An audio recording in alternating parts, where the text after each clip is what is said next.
ओम शांति। पहला આપણે 2 મિનિટ प्यारा बाबा ने याद करीशू।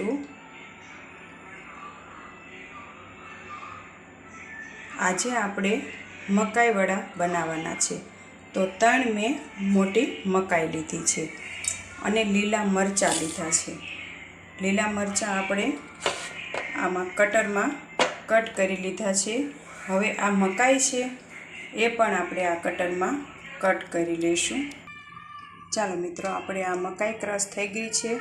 હવે એમાં જરૂર પ્રમાણે આપણે લીલા મરચાં નાખીશું। 2 ચમચી લીલા મરચાં નાખીશું। તીખા છે એટલે 2 ચમચી નાખવાના છે।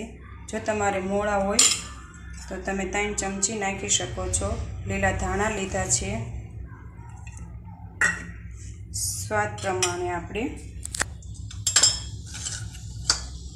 મીઠું લેશું 1 ચમચી। જરીક હળદર લીધી છે મેં, અડધી ચમચી જેવી। પછી આપણે એમાં એકલી મકાઈના વડા નથી થતા, એટલા માટે આપણે એમાં ચણાનો લોટ એડ કરવાનો છે। જરૂર પ્રમાણે લેવાનો છે। હું અહીંયા અત્યારે 3 ચમચી લઉં છું, પછી જરૂર પડે તો લઈશ। અને 1 ચમચી હું એમાં દહીં ઉમેરું છું। હવે આ બધું આપણે મિક્સ કરી વાળશું, બરાબર? આ રીતે આ રીતે આપણે મિશ્રણ તૈયાર થઈ ગયું છે મકાઈનું। મકાઈ મેં દળી લીધી હતી, એમાં બધું મિશ્રણ કરી વાળ્યું છે। હવે આપણે તેના વડા પાડીશું। ચાલો મિત્રો, આપણે આ મકાઈના વડા પાડવાના છે। હવે જો આ રીતે આપણે મકાઈ વડા બનાવીશું।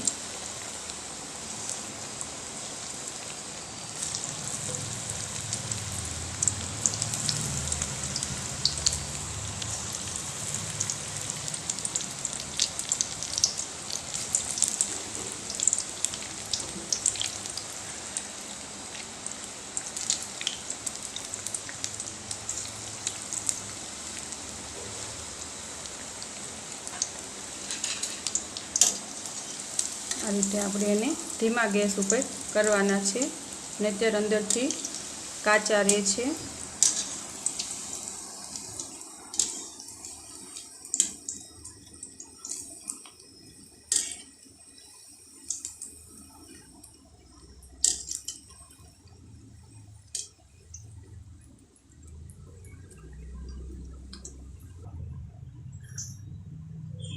ચાલો મિત્રો, આજે આપણે આ મકાઈ વડા તૈયાર થઈ ગયા છે। હવે ભગવાનને ધરી દઈશું। એની સાથે મેં આંબલીની ચટણી લીધી છે, બરાબર? આ રીતના મકાઈ વડા તૈયાર છે।